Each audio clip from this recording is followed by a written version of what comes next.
Sumabay ka na sa akin habang wala nakatingin. Sumabay ka na sa akin habang wala nakatingin. Dahan, dahan, dahan, dahan, dahan, dahan, dahan, dahan. Ang ating lesson for today is about dahan-dahan at sumabay ka na sa akin. This is something relation sa ating mga young men at sa mga boys na lumalaganap ngayon noon pa man hanggang ngayon. This kind of lesson is about unhealth condition. It's a deep lesson na may gabay ng ating Lord and Jesus through the Bible. For a special first episode ng ating Christians Playlist Bible Study, we will give you a lesson all about masturbation. At alam ko, maraming makakanood nito na mga kabataan na kailangan mabigyan ng lesson. Yung iba naliligaw na ng landas, yung iba out of balance. Sasamahan niyo po ako sa special video vlog na ito na magbibigay tayo ng education and proper guidance in doing this with the guidance of our Lord. Nawa ang makulit sa kanila mas ma-promote natin yung pag-ibig, di ba? Sabi nga sa Golden Rule, Yesu Cristo noon ay siya din ngayon at magpapalitan pa. Huwag ka really like those of the Christian Bible verse that we will have Jesus to guide on us in any problems with family and friends this pandemic. We will From Corinto chapter 10 verse 11. Ang mga bagay na ito ay nangyari sa kanila lahat.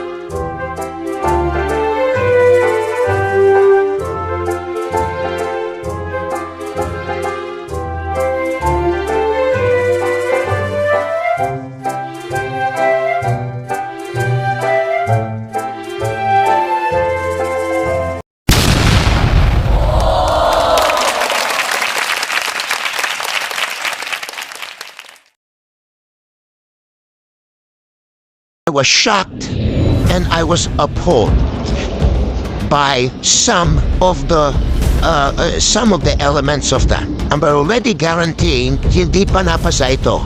Pero if this bill is passed in that form, I guarantee all parents, teachers, and children, I will immediately veto it. President Ferdinand Marcos Jr. appalled by the contents of Senate Bill 1979, or the proposed Prevention of Adolescent Pregnancy Act.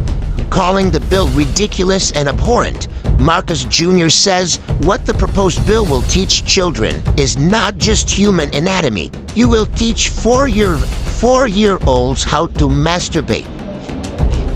That every child has the right to try different sexualities. It is a travesty of what sexual and sex education should be to the children. Aside from developing comprehensive sexuality education, or CSE, in private and public schools, the proposed bill also aims to provide social protection service to adolescent parents. Age 16 to 18 access to sexual reproductive health information and services. Those aged 15 below will be required to show parental or guardian consent. In the absence of both, they need to obtain consent from a licensed physician. Senator Joel Villanueva, who opposes the bill, welcomed the president's statements. While we agreed that there is a need to address the rising cases of adolescent pregnancy in our beloved country, it should not be at the expense of our children's innocence and should not be detrimental to their health, studies, and morals. But Deputy Minority Leader Senator Risa Hontiveros, who is the principal author of the bill, addresses the president's criticisms. Maliwanag na wala po sa bill kahit ang salita na masturbation. Wala din po yung try different sexualities. CSE contains the very same things you support. Teaching kids anatomy, the consequences of early pregnancy. Senate Bill 1979 is still in second reading at the Senate. Former Supreme Court Chief Justice Maria Lourdes Sagano, who has spoken out against the measure, points out a World Health Organization document that is referenced in the bill purports to masturbation. Sagano adds, the bill promotes hypersexualization. CSE is currently being implemented in public schools with basis from the reproductive health law, but parents are apprehensive over its possible impacts. The Philippine Education Department has earlier said that students from kinder to grade 3 are given foundational knowledge, including the human anatomy.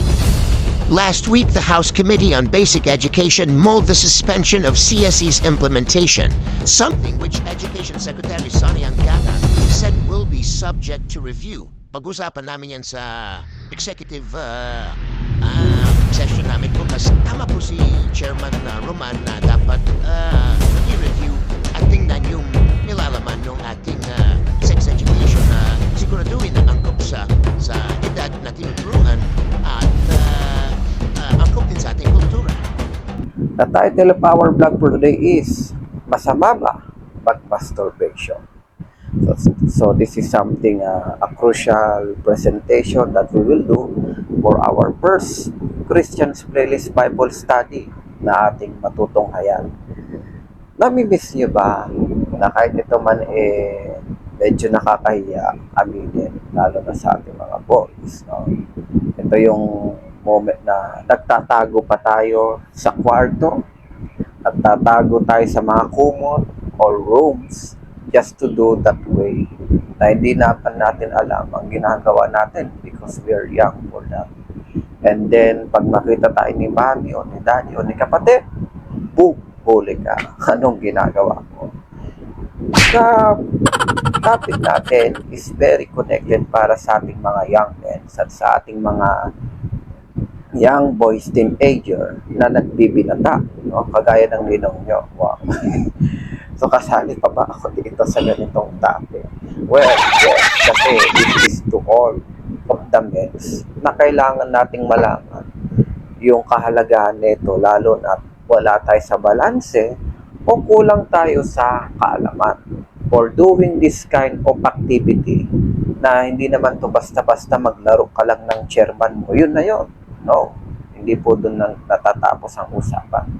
May mga responsibilidad at may mga pag-aaral tayo na dapat nating malaman. Especially, this is something risky and crucial kapag nasobrahan. Sabi nga ni Jobit Valdivino, too much love will kill you. O, diba? Pag nasobrahan mo to, maaring paano mo din tong bagay na ito. But anyway, what's the title tells us? For the boys doing this kind of activity na talagang laganap sa ating mundo mula noon hanggang ngayon naman. Mas lalo na ngayon because we are now living in the Gen Z. Diba? So, for our masturbation lesson, meron tayong gabay sa Biblia. Diba? Aminin man natin o hindi, medyo nakakahiyaman aminin. Sa ating mga boys, ang hindi natin alam, may guidance na ang Lord dito sa mga ganitong bagay. At ang una natin madidiscover is from Ezekiel chapter 22 verse 26. So open your Bible, Philippine Bible, para lahat tayo makakaintindi ng mga lesson na ito. It tells that ang mga saserdote ni Yaon ay nagsigawa ng pangdadahas sa aking kautusan at nilapastangan ang aking mga banal na bagay. Sila'y hindi nangalagay sa pagkakaiba sa banal at sa karaniwan o kanilan mang pinagmumuni-muni ang mga tao sa marumi at sa malinis at ikinubli ang kanilang mga mata sa aking mga sabat at ako'y nalapastangan sa gitna nila. So, can you imagine that verse? Muni-muni. So, especially sa ating mga boys, if we're doing the masturbating, nagmumuni-muni tayo. That Bible tells us yung maruming pag-iisip.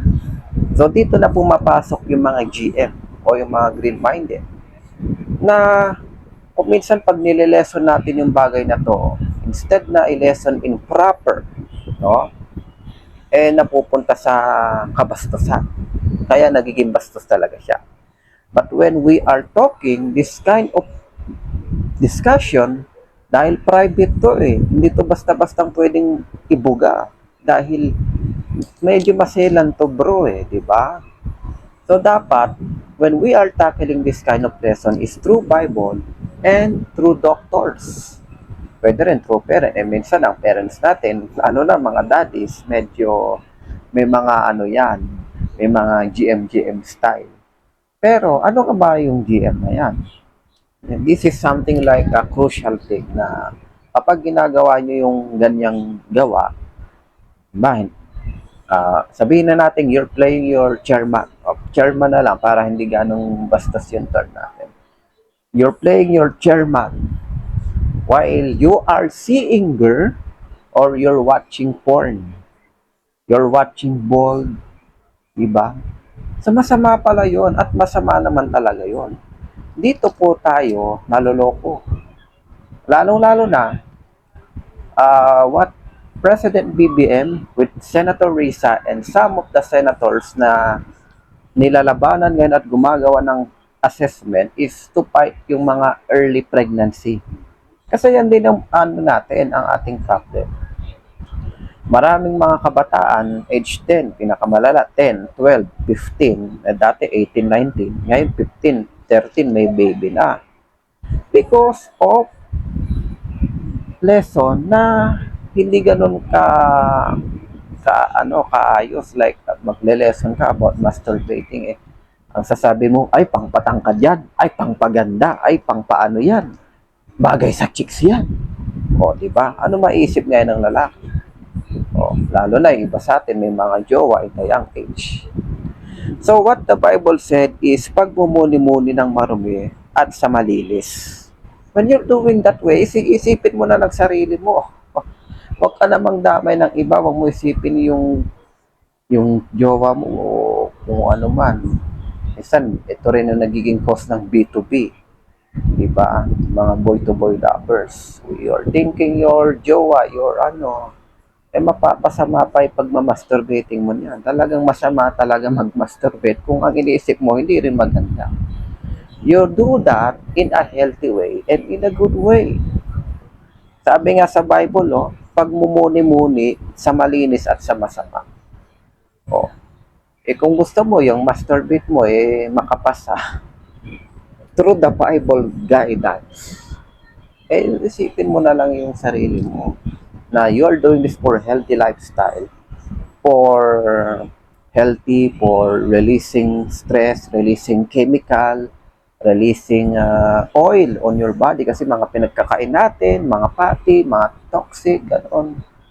And healthy naman talaga yung pagmamasturbate. Alam niyo ba, meron lumalabas sa scientific study na that medical professionals have cited the health benefits of masturbation, including stress relief, better sleep, improved self-esteem, and enhanced body image. Ito naman pala healthy naman pala itong masturbation. Kaya nga, dapat pag ginagawa nyo siya, gawin nyo rin sa healthy, hindi yung sasabayan nyo ng panonood ng porn. Kasalanan yan para lang mag-enjoy kayo, para lang mas mapil nyo. No, mapipil nyo kasalanan. Nako, pinagbibigyan na nga tayo sa Bible, gawin yung mga gusto natin gawin sa chairman natin. Gagawan nyo pa ng kalokohan. Paano ma-ending natin yan, ba? Okay. Another thing, meron pang kapartner yan.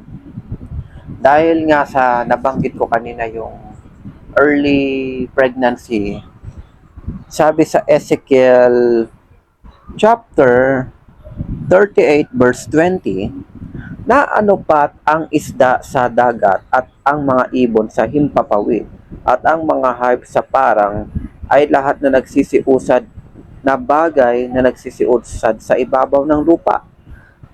at lahat ng tao na nangasa ibabaw ng lupa magsisipanginig sa aking harapan. At ang mga bundok ay mga guguho at ang mga matarik na dako ay mga bababa at bawat kuta ay mga babagsak sa lupa. Another partner niyan, si Genesis. Talon tayo kay Genesis chapter 1, verse 28. At sila'y binasbasan ng Diyos, at sa kanila'y sinabi ng Diyos, kayo'y magpalaanakin at magpakarami, at kalatan ninyo ang lupa, at inyong supilin at magkaroon kayo ng kapangyarihan sa mga isda, sa dagat at sa mga ibon sa himpapawid at sa bawat hayop na gumagalaw sa ibabaw ng lupa. So what I mean, or what the Bible said, can you imagine that masturbation form humanity multiply? Sa madaling salita, dito po tayo galing. When we have our parents on their sperm cell ay nagtatagpo, ay doon po nangyayari yon sa reproduction. Kaya ngayon, and there's nothing bad naman. Yes, Bible said, and then in the science said. Pero syempre, ang bad dito, or yung ating danger, is yung ating kabataan na nagkakaroon ng mga early pregnancy. Okay. So, yun po yung kapartner nun, yung mga young girls natin, at pati na rin yung mga young boys, ay nagiging young parents na rin. Dahil sa hindi balance yung kanilang lesson about the sex education. Oh, sorry sa word ko kasi yun talaga yung ano na ngayon, laganap. So, the Bible said, tama nga naman, na lahat tayo is form of cells. As you see in the Ezekiel chapter, tsaka sa Genesis, they pertaining the lesson about the cell. So, kasi gawa tayo sa cell diba? Like, we are all cells, came from our, in Filipino term, pag naglaro ka ng chairman mo, may lalabas na parang wiwi na malapot. Sa loob nun may mga cells. Like, it's just like a worm. Parang kitik-kitik. Yun po yung cell na galing tayo doon. Now, when that cell came to the mother's womb o yung pinaka-egg cell ng girl, when we do the, alam nyo na, insert, doon papasok yung formula. Diba? And then, yung egg cell sa girl and sa boy magkakatagpo at doon na po magkakaroon ng formulation ng human. Until 1 to 9 months, makakabuo na siya ng baby. And we are all babies. So, galing tayo doon. Just like Bible said in the Genesis, tsaka dito kay Ezekiel, na talagang very connected yung kanilang mga verses. Pero, bilang mga young boys and young girls, dapat huwag na nating gawin to. Kayo ay mag-focus muna sa pag-aaral. And for healthy lifestyle, sa ating mga boys, gawin nyo muna yung paglalaro kay chairman.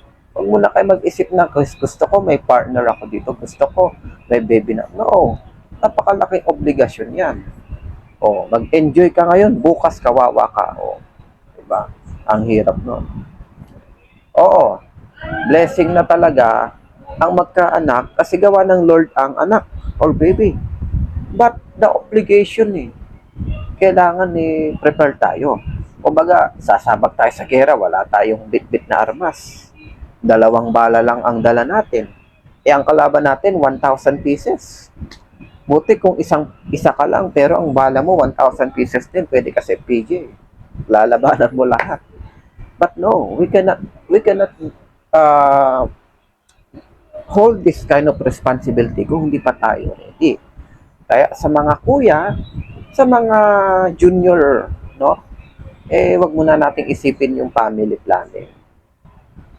Isipin muna natin yung future natin, diba?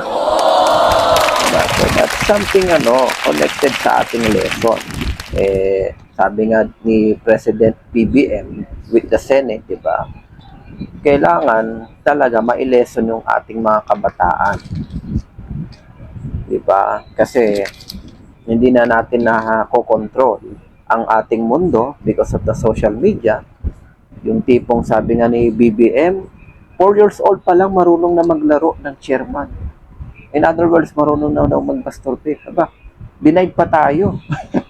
Kaya tayo, ilang taon natin natutunan yung mga ganyan. My goodness. Ito, 4 years old. Can you imagine of that? Baby pa. Diba? Baka mamaya pagdating ng 10, daddy na siya. So, huwag naman sana mangyari yon. Now, we will have another lesson na connected sa ating masturbating lesson. Punta tayo sa Ezekiel chapter 44 verse 7. Sa iyong pagpasok sa mga taga-ibang lupa na hindi tuli sa puso at hindi tuli sa laman, upang malagay sa aking santuaryo na lapastanganin yaon sa makatuwid bagay ang aking bahay pagka inyong inihandog ang aking tinapay, ang taba at ang dugo, at sinira nila ang aking tipan upang idagdag sa lahat ninyong mga kasuklam-suklam. This is another thing na kailangan talaga natin mag-masturbation. Naalala nyo when the doctor said, or our daddy, sabi, boy, hindi ka pa pwede magpatuli. Maliit pa si chairman mo, maliit pa si bird mo. Hindi pa lumalabas yung ulo. Diba? Paano ba palalabasin yung ulo? Gaganunin yung balat. In other words, kailangan yung ma-exercise yan every week para lumabas yung ulo. In other words, yun. Ito na nga, kailangan yung talaga mag-masturbate para lalabas yung kanyang ulo. Kasi parang exercise yan eh. When we are not working our body, hindi siya madedevelop ng tissue.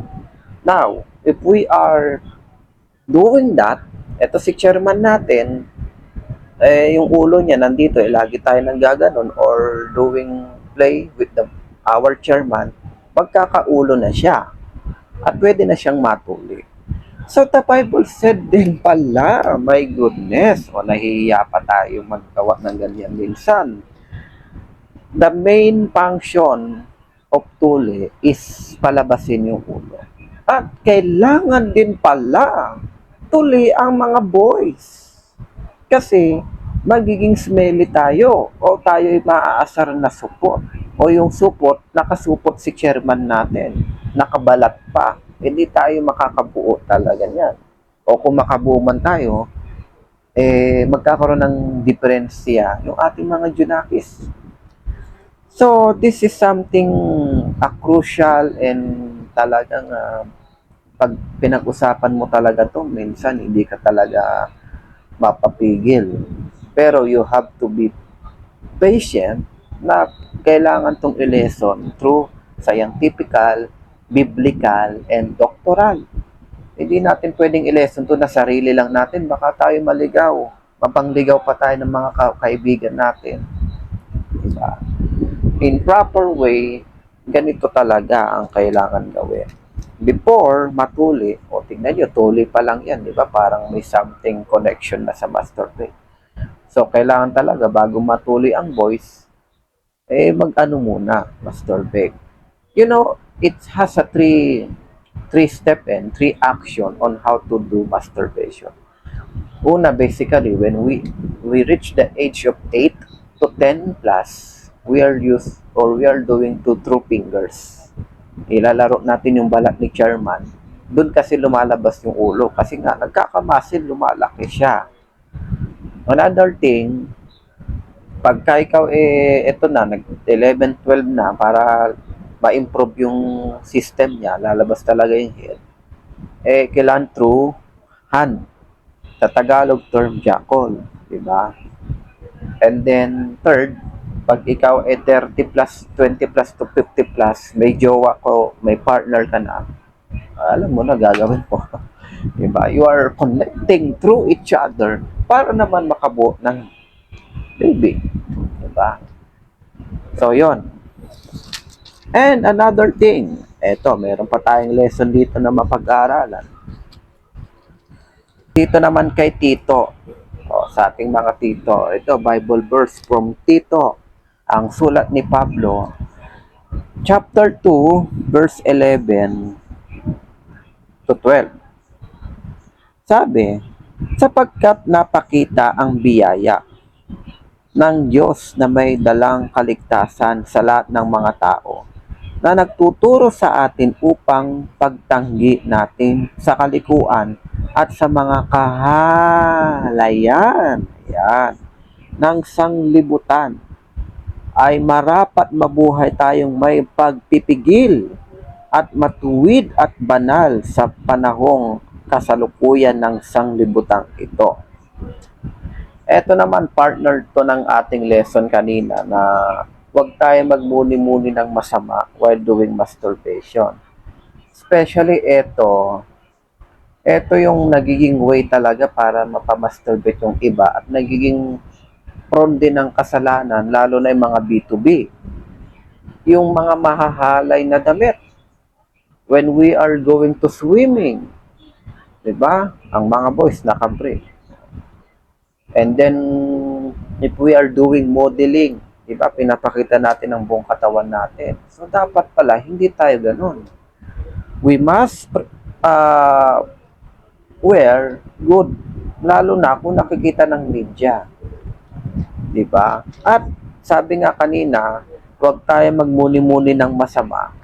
Ay kapartner na rin to ng verse ni Ezekiel na we are doing muni-muni while doing that masturbate na hindi maganda. Tingnan. Sabi ko nga, isipin na lang natin ng ating mga sarili that we do some exercise sa laman. Diba? Kaysa naman mapasama pa tayo. We do that for our own. Mahalay, ikaw na lang mag-isa gumawa ng trip mo. Huwag mong ipakita sa publiko na ikaw ay nakamodel ng malala, you're doing masturbate in the people. Naku, kahalayan yan. Gawin mo na lang yan privately. Wala naman makakita kundi ang Lord lang ang nakakalam kung ano ginagawa natin. Bakit po pa ipapakita ang iyong kahalayan, diba? Because we are doing this for laman. Another verses from Kawikaan naman tayo. Chapter 3, verse 27, huwag mong ikait ang mabuti sa kinauukulan, pagka nasa kapangyarihan ng iyong kamay na ito'y gawin. So, sabi ko nga, through hands ginagawa ang masturbating, alang sa paa o anumang bagay. Pero minsan kasi malikhain ng mga boys natin o ano-anong material. Meron pa nga yung ano, di ba? Yung binibili sa mga pharmacy, yung condoms o vibration para lumabas yung sperm cell. But anyway, lahat naman ay galing sa kamay. And another thing, lesson from Ecclesiastes naman, chapter 3, verse 18 to 19, sinasabi ko sa puso ko dahil sa mga anak ng mga tao, upang subukin sila ng Diyos at upang kanilang makita na sila'y mga hayop lamang. Sapagkat ang nangyayari sa mga anak ng tao ay nangyayari sa mga hayop.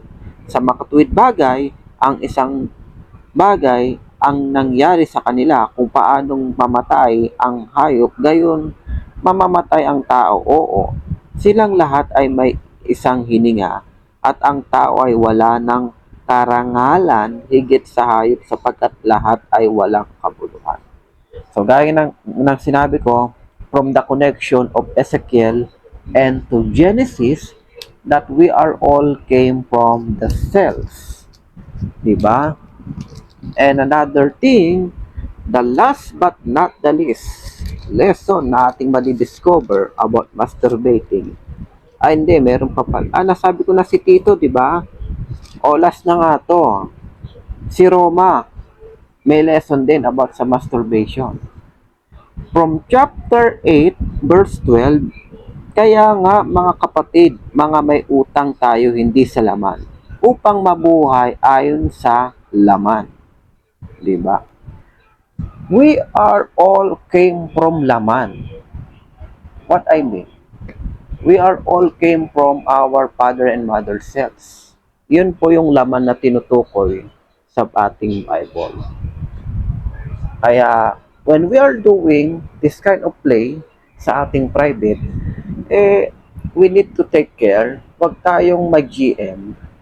We need to take care through reading Bible, through scientific, through doctor.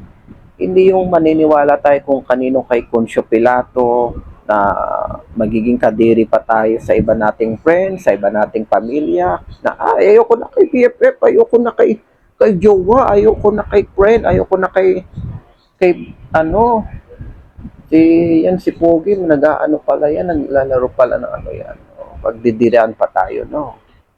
You know, in this planet Earth, lumalabas po na 90% na mahilig or talagang may kayang mag-masturbate is mga boys. 70% mga girls. So, meron din silang mga ginagawang special effect. Hindi na natin sakop yun kasi pang girl yun. Ito usapang lalaki ito. Diba? Okay, so another clinically lesson about masturbation. Studies that when you come to teenage life, you can feel something to your health and it's something internal. The masturbation can release stress, help strengthen the bones, body, self-esteem, and for a good body shape, become strong, studies, and good sleep. And eto naman yung ating cause ng masturbation.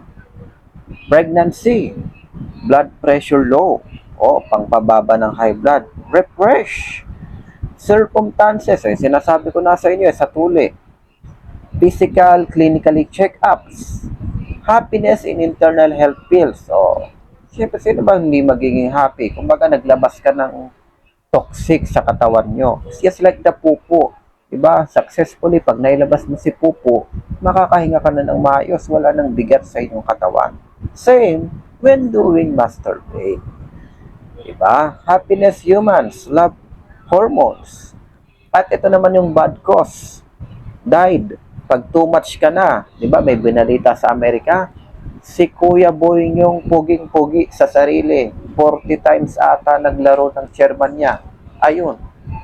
Patay. So parang sinadya niya yun para, ewan ko kung too much love will kill you kasi or talagang gustong-gusto niyang makuha yung jowa niya. So, too much is danger.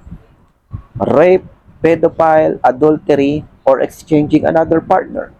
And ito, B2B, G2G, or same-sex marriage gender.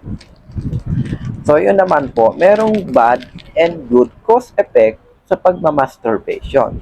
Siyempre, saan ba tayo? Sa good. Kasi, itong activity na to, ginaguide din tayo ng Lord. Medyo nakakayaman aminin sa ating mga boys, hindi natin alam. Pero ang Lord is there to guide the young bets. Kaya, ang the best din dito sa ating mga boys, mag-ingat. Kasi pag nasobrahan tayo, may pwede tayo magkaanak ng maaga, magagalit ang parents natin. Diba? So, we can do this thing naman 3 times, 2 times a week. Okay lang naman, kahit hindi ka magganito Kahit 1 year ka hindi magganito, okay lang. Kasi, it's normal naman. It's just like apply talaga sa iyong laman. Lalong-lalo na sa mga adult na maggagawa na ng kanilang lahi.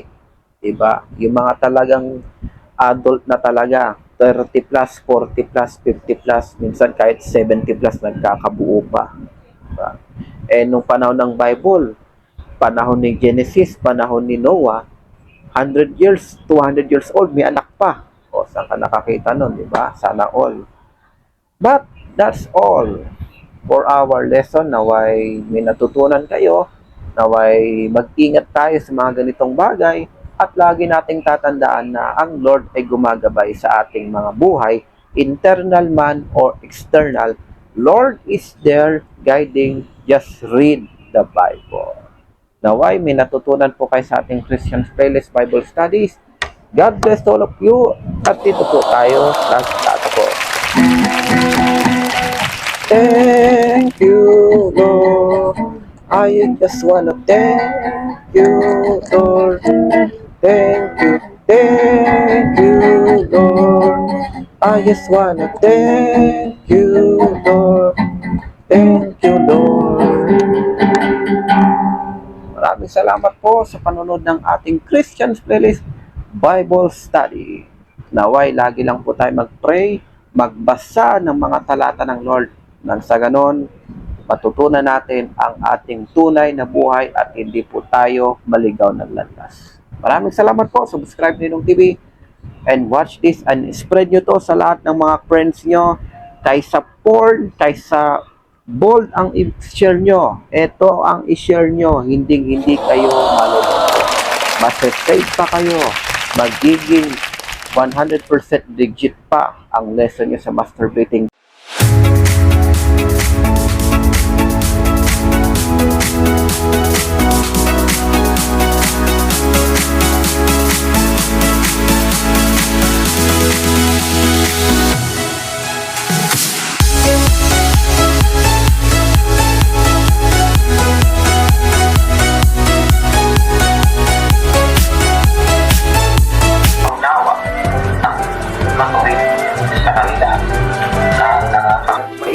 Mas ma-promote natin yung pag-ibig, di ba?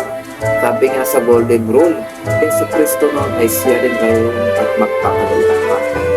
Huwag ka Really like those of the Christian Bible verse that we will have Jesus to guide on us in any problems with family and friends this pandemic. We will From Corinto chapter 10 verse 11. Ang mga bagay na ito ay nangyari sa kanila